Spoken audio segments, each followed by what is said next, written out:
London, 1853. Rain lashed against the tall windows of Blackwood House drawing room, casting long shadows across the opulent furnishings that did nothing to warm the chilly atmosphere inside. The Dowager Duchess of Westmoreland, Lady Victoria Blackwood, stood with perfect posture before the massive marble fireplace, her silver-streaked dark hair arranged immaculately beneath a cap of Belgian lace, her black silk gown rustling softly as she delivered her pronouncement to her only son.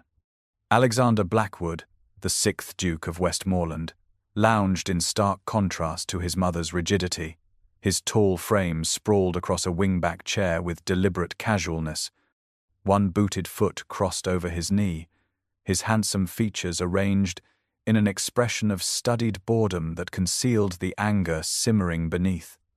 "I have indulged your rebellious nature long enough, Alexander," the Dowager declared, her voice as cold as the rain pelting the glass. "Your father would be ashamed to see you reach the age of 32 without fulfilling your primary duty to this family. 3 months. That is all the time I shall grant you to take a wife, or I shall exercise my rights regarding your personal fortune, which remains, need I remind you, under my control until you marry."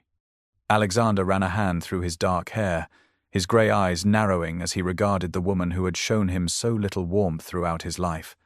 "My father, may he rest in peace, married for duty and lived in misery," he replied, his deep voice deceptively calm, though his knuckles whitened as he gripped the arm of his chair. "I refuse to repeat his mistakes, mother, regardless of financial consequences." The Dowager stiffened, her thin lips pressing together before she withdrew a folded paper from her reticule. "I have selected 3 suitable candidates from the finest families in England," she continued, as though he hadn't spoken. "Lady Margaret Harrington, the Earl of Pembroke's youngest daughter, or perhaps Miss Caroline Fitzwilliam, whose connections to the royal family would serve you well. The third, Lady Elizabeth Thornton, lacks beauty, but her dowry would restore the east wing of the estate quite nicely." Alexander rose to his full height, towering over his mother, a muscle working in his jaw as he fought to maintain his composure. "You may select whomever you wish, mother, but I will not marry to please you or to preserve fortune I can live without." With those words, he strode from the room, the heavy door slamming behind him with satisfying force. In the corridor, he paused, his breath coming in short bursts as rage coursed through him. For 32 years he had endured her manipulations, her cold calculations, her treatment of people as chess pieces to be moved for advantage. As he stalked toward the stables, heedless of the rain, a dangerous resolve formed in his mind. If she demanded he marry, then marry he would, but his bride would be someone so completely unsuitable, so thoroughly unacceptable to the Dowager Duchess, that his mother would regret ever issuing her ultimatum. His lips curved into a grim smile as he mounted his horse and rode into the storm, droplets of rain mingling with the hot anger in his eyes. He would find a wife, yes, but one that would serve as the perfect instrument of his revenge. 3 days after his mother's ultimatum, Alexander sought refuge in a small bookshop tucked away on a quiet Bloomsbury street, far from Mayfair and the prying eyes of society. Sunlight streamed through dusty windows, illuminating towering shelves and casting a golden glow over the cramped interior, where motes of dust danced in the air like tiny constellations. The scent of leather bindings, ink, and paper enveloped him as he moved deeper into the shop, letting his fingers trail along the spines with a sense of peace he rarely experienced in his grand, empty mansion. It was in the section on medical texts that his hand collided with slender fingers reaching for the same volume, a comprehensive study on the latest treatments for consumption. Alexander turned, prepared to dismiss whoever had interrupted his solitude, only to find himself looking into the most direct and intelligent pair of brown eyes he had ever encountered. Miss Eleanor Winters did not step back or apologize as most women would upon recognizing a gentleman. Instead, she held her ground, her chin tilted upward to meet his gaze despite her petite stature. "I believe I was reaching for that particular volume first, sir," she stated plainly, her voice cultured but lacking the affected softness of society ladies. Alexander found himself momentarily speechless, taking in her simple blue dress, worn but immaculately kept, the practical arrangement of her chestnut hair, and the unmistakable shadows of exhaustion beneath her expressive eyes. "Surely a gentleman would concede to a lady in such circumstances," she added when he did not immediately respond, prompting him to raise an eyebrow at her boldness. "That would depend entirely on which party has the greater need for the text," he countered, curious to see how she would respond to his challenge. What Eleanor did next astonished him further. She launched into a detailed explanation of why she required the medical text, revealing both extensive knowledge of medicine and a passionate dedication to caring for her father, a once respected doctor, now bedridden with the same illness he had spent his life treating. As she spoke, Alexander learned that at 25, Eleanor supported them both by working as a governess during the day while tending to her father at night, studying medicine in what few hours remained to her. "You speak as though you've never been contradicted before, sir," she observed when he expressed surprise at her forthright manner. "I assure you, Miss Winters, that is precisely what makes our conversation so refreshing," he replied with the first genuine smile that had crossed his face in weeks. When the shopkeeper recognized the Duke and approached with fawning deference, Alexander watched Eleanor's expression shift from confusion to embarrassment as she realized his station. Yet even then, she did not simper or change her manner, merely adjusting her address with a subtle nod. As they parted ways outside the shop, Eleanor with the book he had insisted on purchasing for her despite her protests, Alexander found himself watching her walk away, her straight back and determined gait betraying both dignity and exhaustion. An idea began to form in his mind, dangerous and perfect in its potential to solve both their problems while delivering the ultimate insult to his mother. He would need to learn more about Miss Winters, this unusual woman whose circumstances and character might make her the ideal instrument for his revenge. With a decisiveness that had always characterized his actions, Alexander instructed his driver to discover where Dr. Winters and his daughter resided, the first step in a plan that would change both their lives irrevocably. The following afternoon, Alexander found himself standing before a modest two-story home in a respectable but declining neighborhood.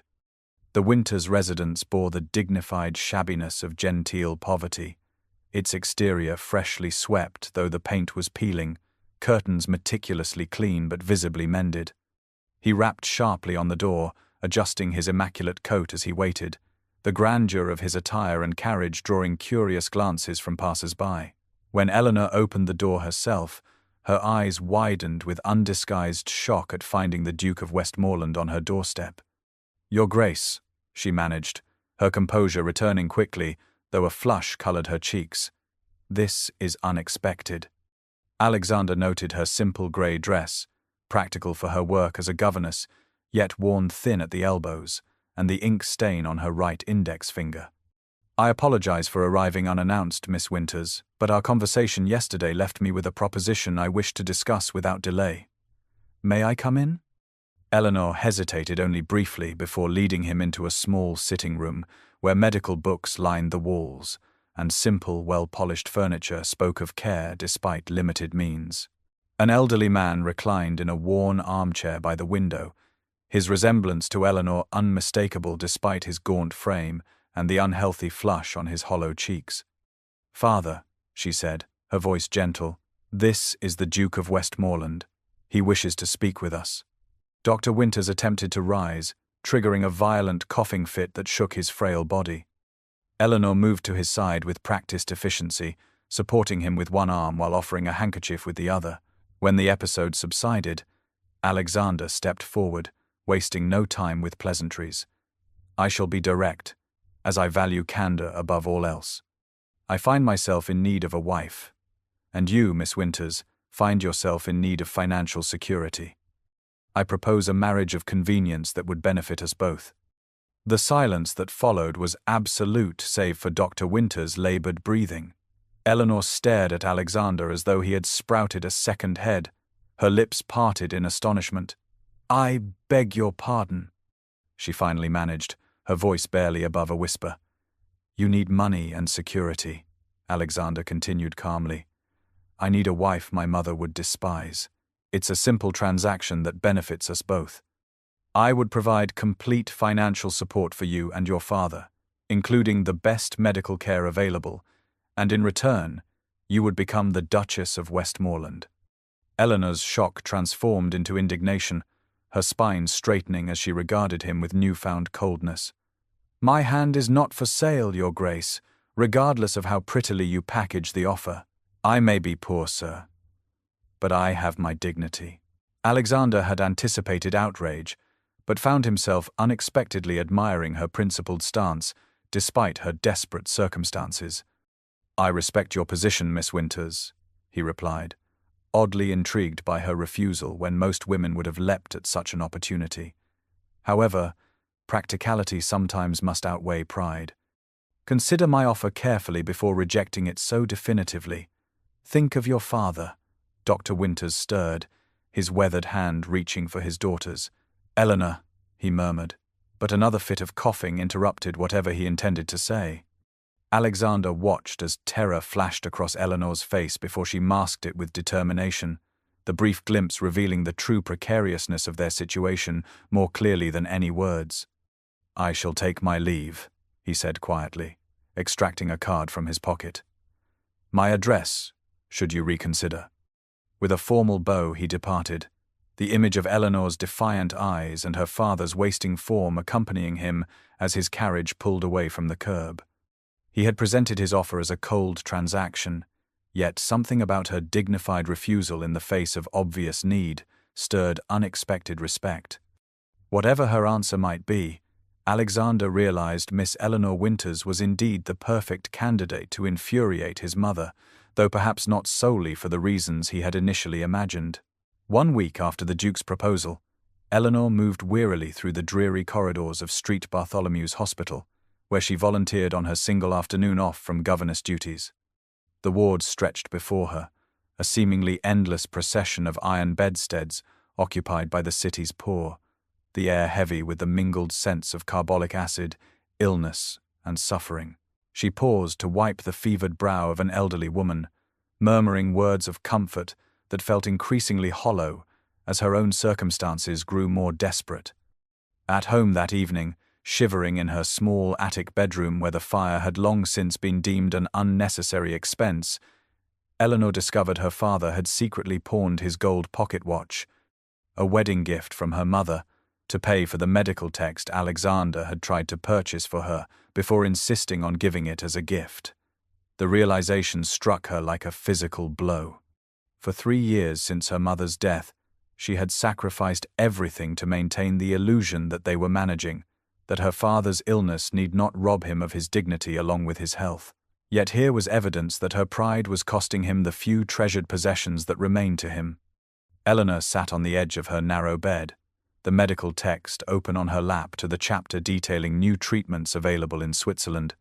Treatments that might extend her father's life by years rather than the months the local doctor had grimly predicted. Treatments that would forever remain beyond their reach unless she accepted the Duke's outrageous proposal. Pragmatism warred with principle as she considered his offer through the night, turning it over in her mind until dawn lightened the sky outside her window. The following afternoon found Eleanor standing before the imposing entrance to Blackwood House, her best dress brushed and pressed, her hands trembling slightly though her resolve was firm. The butler who admitted her could scarcely conceal his disdain as he led her to a vast library where Alexander awaited, standing before a marble fireplace that could have housed her entire bedroom within its hearth. "Your Grace," she began without preamble once they were alone, "I have considered your proposal and am prepared to accept under certain conditions." Alexander turned, surprise flashing briefly across his features before satisfaction took its place. He gestured for her to continue, studying her with those penetrating grey eyes. "I require respect, though not love," she stated clearly. "Freedom to care for my father, including bringing him to live in whatever residence we shall occupy. And I must insist that you harbor no romantic expectations of this arrangement. Our marriage will be one of mutual convenience only. I accept your proposal, Your Grace, but understand this. While you may purchase my hand, my heart and mind remain my own." Alexander crossed the room toward her, his tall figure imposing, yet his expression held something beyond the triumph she had expected, something that might have been admiration. "I would expect nothing less, Miss Winters," he replied, his deep voice carrying an unexpected warmth. "Your spirit is precisely what makes you suitable for my purpose." A contract of sorts was drawn up that afternoon, outlining Eleanor's conditions and Alexander's financial provisions, which proved far more generous than she had anticipated. As she departed Blackwood House with the signed document safely tucked in her reticule, Eleanor felt a curious mixture of relief and apprehension. She had sold herself to save her father, entering a loveless marriage with a man whose primary motivation was to spite his mother.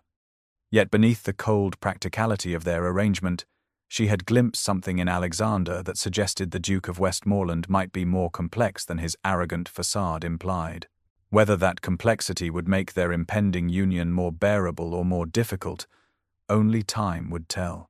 For now, it was enough to know that by sacrificing her dreams of marrying for love, she had secured her father's comfort and care for whatever time remained to him.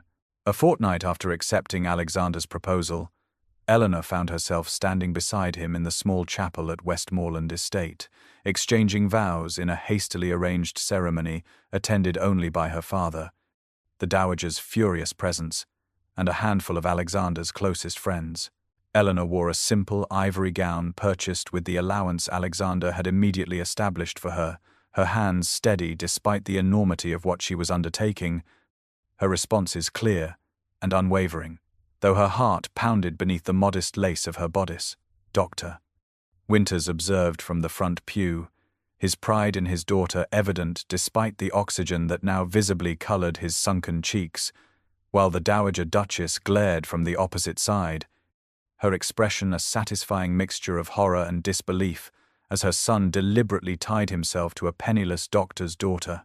The wedding breakfast that followed in the grand ballroom of Blackwood House provided Eleanor's first true taste of aristocratic society, the massive crystal chandeliers reflecting light across polished marble floors, where elegant couples had danced for generations, the gilt-framed portraits of Alexander's ancestors seeming to watch disapprovingly as she entered on his arm.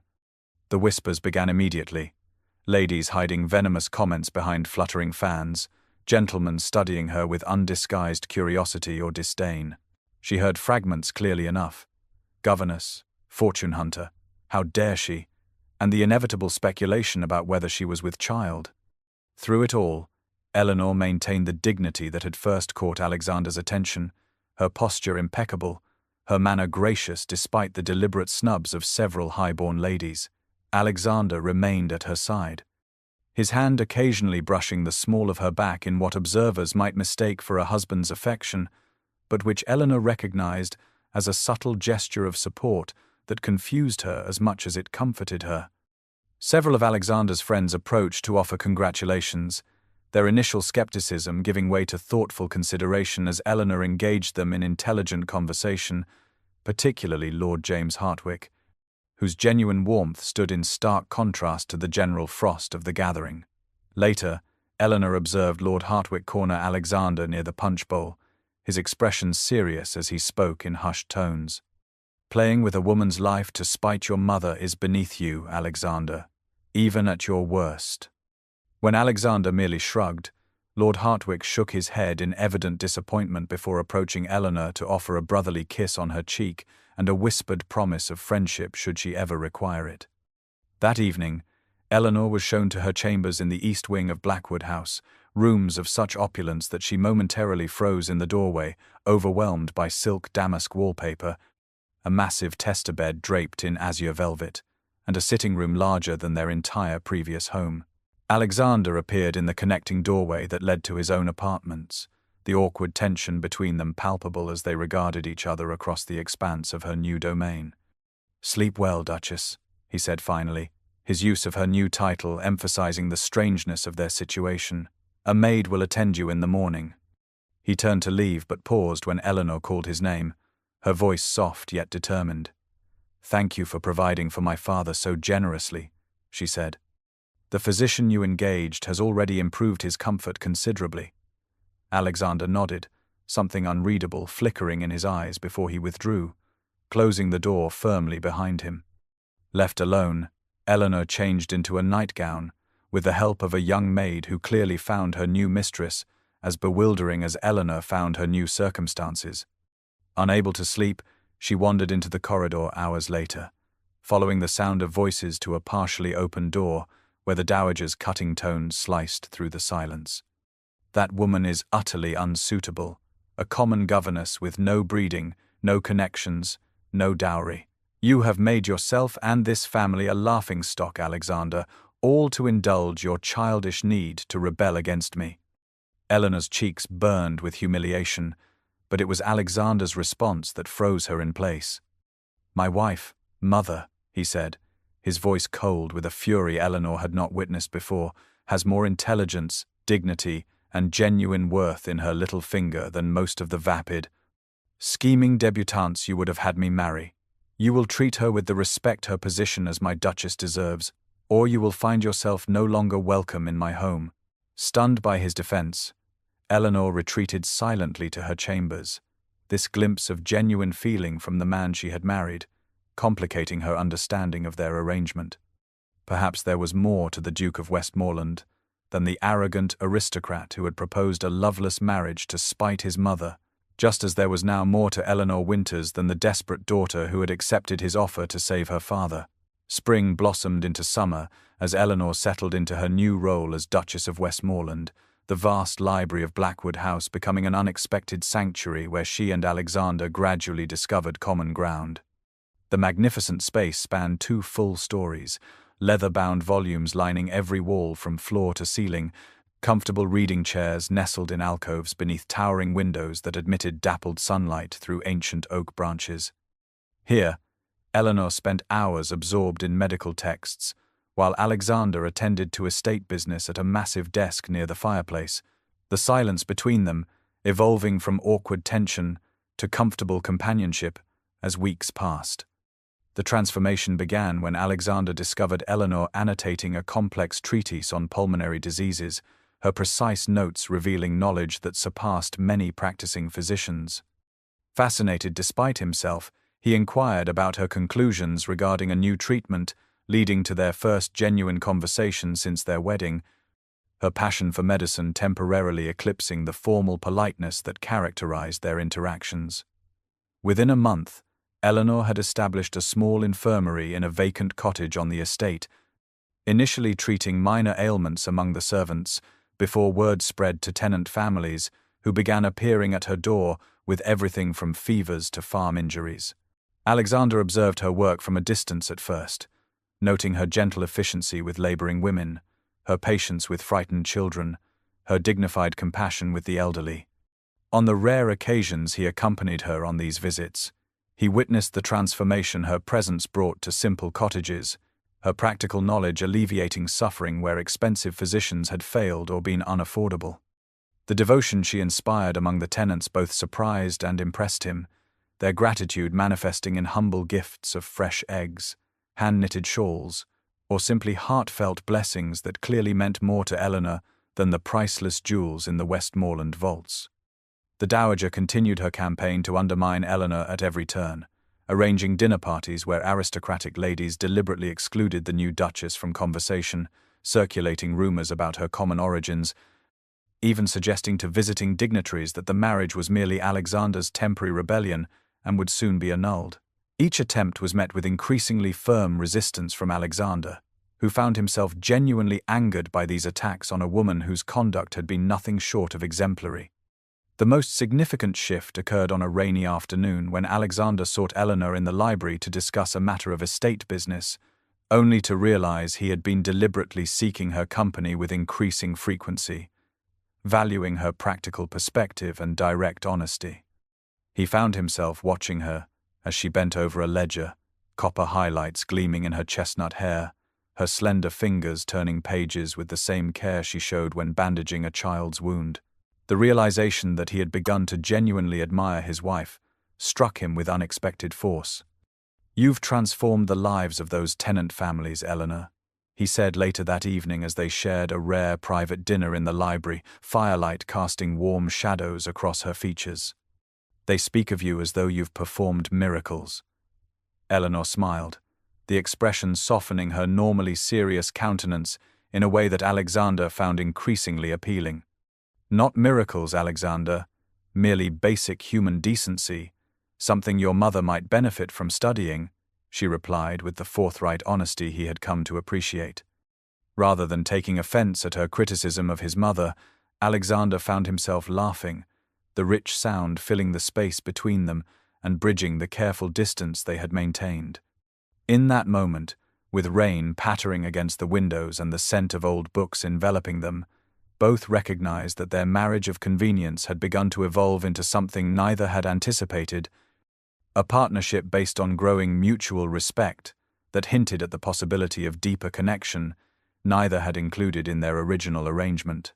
Autumn arrived with a chill in the air, and a much-anticipated invitation to the Harlington Ball, an annual event hosted by the Earl of Harlington at his ancestral estate just 10 miles from Blackwood House.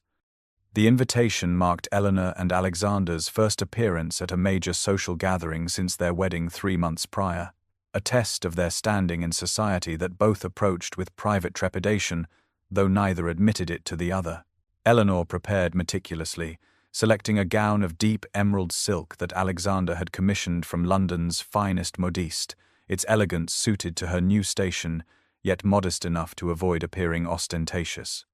The Harlington estate ballroom took Eleanor's breath away as they entered. Hundreds of candles in massive crystal chandeliers, illuminating a space large enough to accommodate over 300 members of England's highest society. Gilded mirrors multiplied the light to dazzling effect, reflecting the jewels adorning ladies' necks and the polished buttons on gentlemen's formal attire, while a 20-piece orchestra played from a raised dais at one end of the enormous room. Eleanor felt the weight of curious stares as Alexander presented her to their hosts. The Countess of Harlington, offering a correct if cool greeting, while clearly assessing the former governess's deportment for any sign of inadequacy.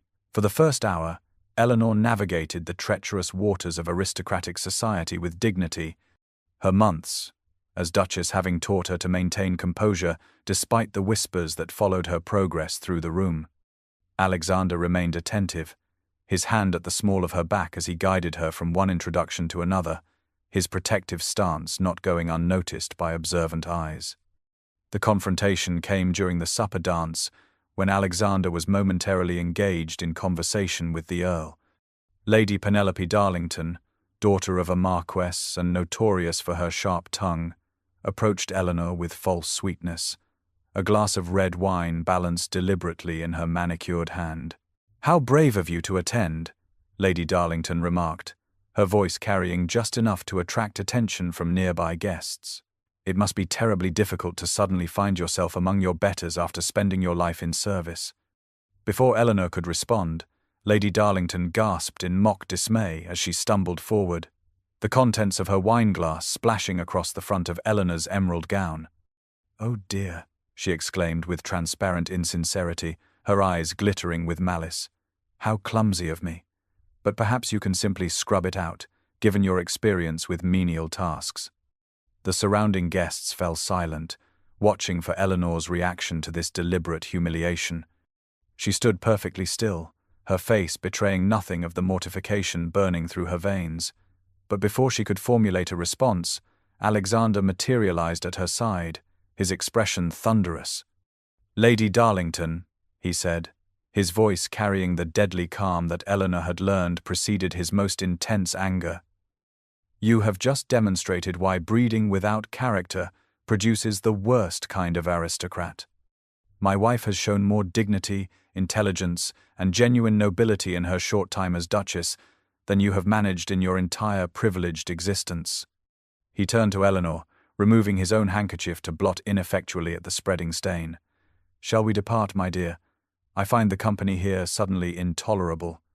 The journey home passed in tense silence, until they were halfway to Blackwood House, when Alexander suddenly ordered the driver to stop beside a moonlit stream. "Eleanor," he began, his voice rough with emotion as they sat facing each other in the swaying carriage, "I must apologize for subjecting you to such cruelty." Eleanor shook her head, her composure finally cracking as tears threatened. "It is what I expected, Alexander. What I am unaccustomed to is having someone defend me so fiercely. The vulnerability in her admission seemed to break something loose in Alexander, and without warning he moved to sit beside her, one hand lifting to touch her cheek with unexpected gentleness. "Our arrangement has become complicated for me, Eleanor," he confessed, his grey eyes searching hers in the dim light of the carriage lantern. "Complicated how?" she whispered, heart thundering beneath her ruined gown, as his face drew closer to hers. "I find myself no longer thinking of you as my mother's punishment, but as my unexpected reward," Alexander answered. And then his lips were on hers, tentative at first, then with increasing certainty, as Eleanor responded to his touch. When they finally broke apart, both breathing quickly, Eleanor placed a restraining hand on his chest, fear shadowing her eyes. "We agreed to a marriage of convenience, Alexander, nothing more. I cannot allow myself to believe in something deeper only to discover later it was merely gratitude or passing attraction." Alexander captured her hand, pressing it more firmly against his heart. "What began as convenience has become necessity, Eleanor. These past months have shown me a woman of such substance that I find myself increasingly unable to imagine my life without her." Eleanor turned her face away, torn between longing and self-protection, the carriage continuing its journey toward Blackwood House while autumn leaves swirled in its wake, mirroring the tumultuous emotions now complicating what had once seemed a simple arrangement between two practical strangers. Winter descended upon Westmoreland Estate with unusual harshness, transforming the once vibrant gardens where Eleanor had planted medicinal herbs into a frozen landscape of stark beauty. Inside Blackwood House, life had found a comfortable rhythm in the months following the Harlington Ball, with Alexander and Eleanor developing a cautious tenderness that neither fully acknowledged, yet both increasingly relied upon. Dr.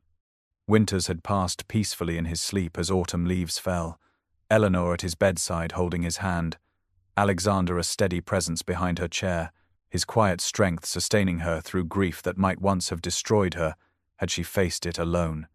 By December, Eleanor had resumed her work with the tenant families, often returning windswept and chilled but satisfied with her contributions, unaware that each exposure to the bitter elements was weakening her resistance to the illness that had taken her father. The first signs appeared subtly. A persistent cough she dismissed as nothing serious, unusual fatigue she attributed to winter melancholy, a slight flush to her cheeks that Alexander initially mistook for the effects of cold air on her delicate skin.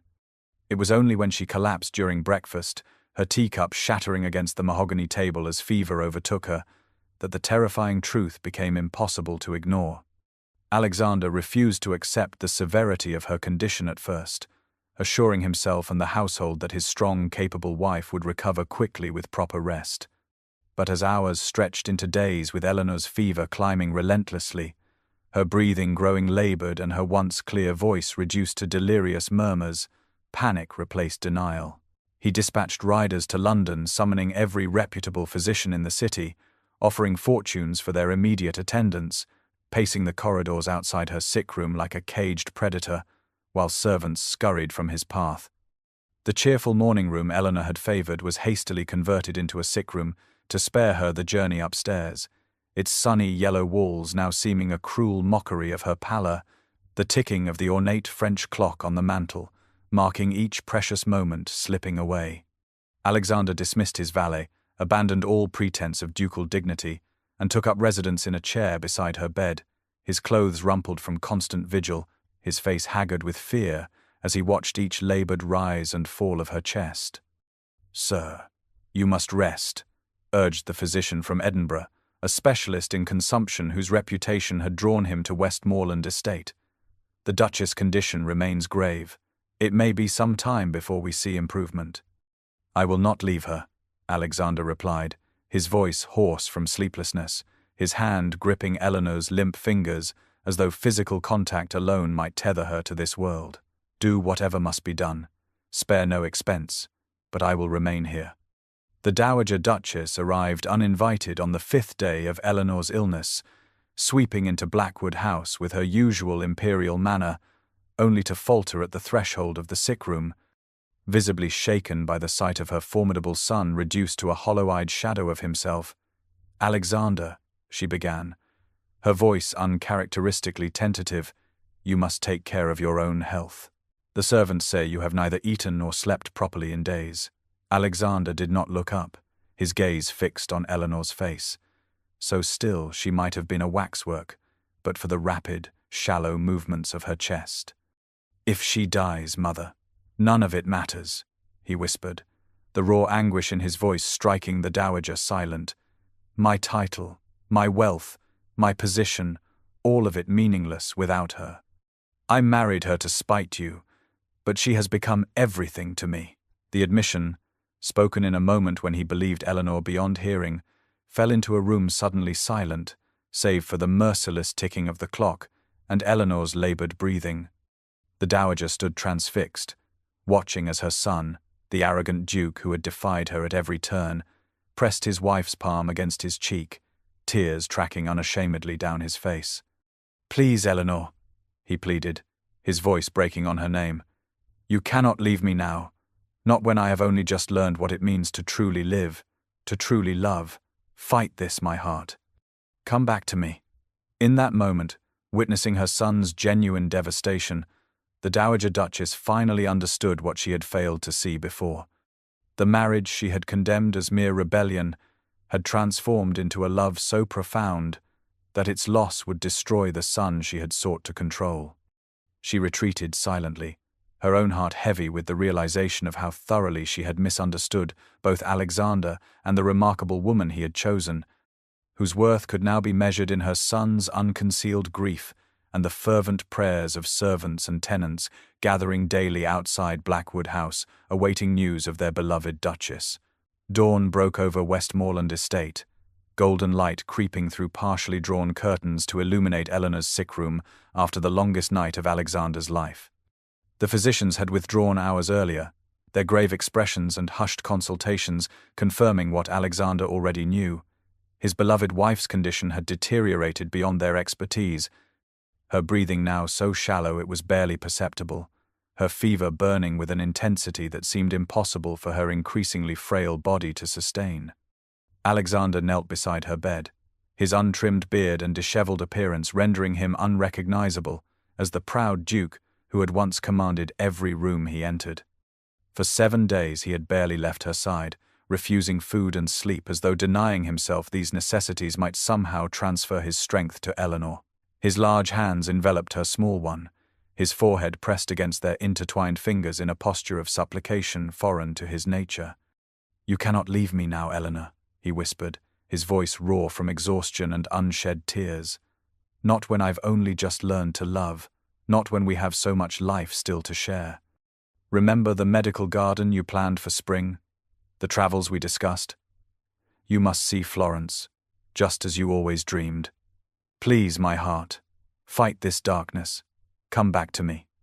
The door opened quietly behind him, but Alexander did not turn, assuming it was merely another servant bringing fresh water or linens. Instead, he felt a hand on his shoulder, the touch tentative yet unmistakable. "Mother," he acknowledged, too exhausted for anger, too desperate for pride. The Dowager Duchess stood beside her son, her usual imperious demeanor replaced by genuine concern as she regarded the still figure on the bed and the broken man beside it. "I have brought someone, Alexander," she said softly. "Dr. Morrison from Edinburgh. He specializes in cases like Eleanor's and has had success with an experimental treatment when all seemed lost." Alexander raised his head slowly, hope warring with disbelief as he looked past his mother to the distinguished gentleman who entered carrying a medical bag. The doctor approached Eleanor's bedside, his experienced hands gentle yet efficient as he examined her, his expression grave but not defeated. "Her constitution remains strong despite the fever," the physician observed. "There is still reason for hope, Your Grace, though I must warn you the treatment I propose carries its own risks." "I would try anything," Alexander replied, rising to his feet with newfound energy. "Anything at all." The dowager stepped forward, her hand finding Alexander's arm in a gesture of support so unexpected that he stared at her in disbelief. I sent for him the moment I understood what she truly means to you, my son, she explained, her voice softening.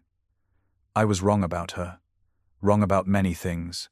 The acknowledgement, coming from a woman who had never admitted error in her life, momentarily stunned Alexander. In that moment, mother and son reconciled without words, united by their shared concern for Eleanor. Dr. Morrison worked through the morning, administering a treatment involving ice baths to reduce the fever, followed by a carefully measured tincture of his own creation. Alexander and the dowager took turns assisting, passing cloths, changing linens, maintaining their vigil with shared purpose that would have seemed impossible mere days earlier. By mid-afternoon, Eleanor's breathing had eased slightly, the first encouraging sign in days. By evening, her fever showed the first tentative signs of breaking, her skin no longer burning to the touch, though still far from normal. Alexander refused to leave even then, maintaining his position beside her through another night, speaking to her constantly as though his voice might serve as a guide leading her back from the darkness. The sun had just begun to rise again, casting the room in soft golden light, when Eleanor's eyelids fluttered and slowly opened, her gaze unfocused at first before settling on Alexander's exhausted face. You look terrible, Your Grace, she whispered, her voice barely audible, yet carrying the hint of her characteristic directness. Alexander stared at her in disbelief, before a laugh escaped him, part sob and part joy, tears streaming unashamedly down his face as he gathered her hand to his lips. And you, my love, have never looked more beautiful, he managed, his entire body trembling with relief. The dowager, who had been dozing in a chair nearby, woke at the sound of their voices, her own eyes filling with uncharacteristic tears as she observed the naked adoration on her son's face, the miracle of Eleanor's survival, and the undeniable love between them that had somehow transformed all their lives. Eleanor's recovery would be slow, the danger not entirely past, but in that golden moment as dawn broke over Blackwood House, illuminating the three figures in the sick room, it was clear that something fundamental had changed for the Westmoreland family. What had begun as a marriage of spite and convenience had evolved through crisis into a bond so profound. It had healed not only the breach between Alexander and his mother, but the wounded places within their hearts that had kept them from truly connecting with others. Spring sunlight dappled the extensive gardens of Westmoreland Estate, transforming the landscape that had been barren with winter frost just months before into an explosion of color and fragrance. The medicinal garden Eleanor had planned during her convalescence now flourished in neat beds surrounding a central fountain, lavender, rosemary, feverfew, and dozens of other healing plants arranged with both aesthetic beauty and practical purpose in mind. A year had passed since her near-fatal illness, a year of healing and profound transformation for the Blackwood family. Today, the garden played host to the annual Westmoreland Spring Festival, an event that had once been a formal, stilted affair under the previous Duke, but which Eleanor had reimagined as a celebration that brought together aristocracy and tenant families alike. Alexander stood at the edge of the terrace, observing with quiet pride as his wife moved among their guests, her emerald gown complementing the new fullness of her figure as she carried their first child, due to arrive by midsummer according to the royal physician. Society ladies who had once snubbed the former governess now eagerly sought her company, her intelligence and compassionate innovations in healthcare having earned their genuine respect. Even Lady Penelope Darlington approached with conciliatory smiles, though Eleanor received her with a graciousness that Alexander knew he could never have managed in her position. Most remarkable of all was the sight of Eleanor, deep in conversation with the Dowager Duchess, the two women gesturing animatedly as they discussed the expansion of their joint project, a clinic for impoverished women and children in London's worst slums. The transformation in his mother still astonished Alexander, her imperial manner softened by genuine admiration for the daughter-in-law she had once disdained. Her formidable organizational skills now directed toward meaningful charitable work rather than social manipulation. Lord Hartwick appeared at Alexander's side, offering a glass of champagne with a knowing smile. "I believe congratulations are in order, old friend," he remarked, nodding toward Eleanor's gently rounded abdomen. "Though I must say, when I warned you about playing with a woman's life, I never anticipated such a thoroughly happy outcome. Neither did I, Alexander admitted, his gaze following Eleanor as she paused to accept a small bouquet from a tenant child, her face luminous with joy. I married her to spite my mother, believing myself incapable of genuine attachment. Now I cannot imagine life without her. When I think how close I came to losing her, he paused, the memory of those desperate days still powerful enough to constrict his chest. How ironic that your act of rebellion led to your salvation, Hartwick observed. I have never seen you so content, Alexander. It suits you.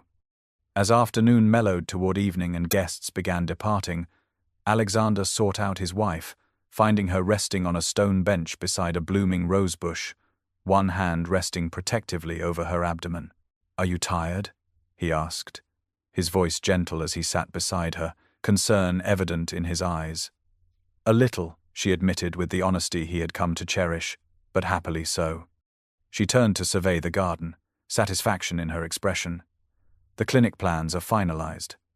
Your mother has been remarkably effective in securing patronage from families who once would not acknowledge my existence." Alexander smiled, taking her hand in his.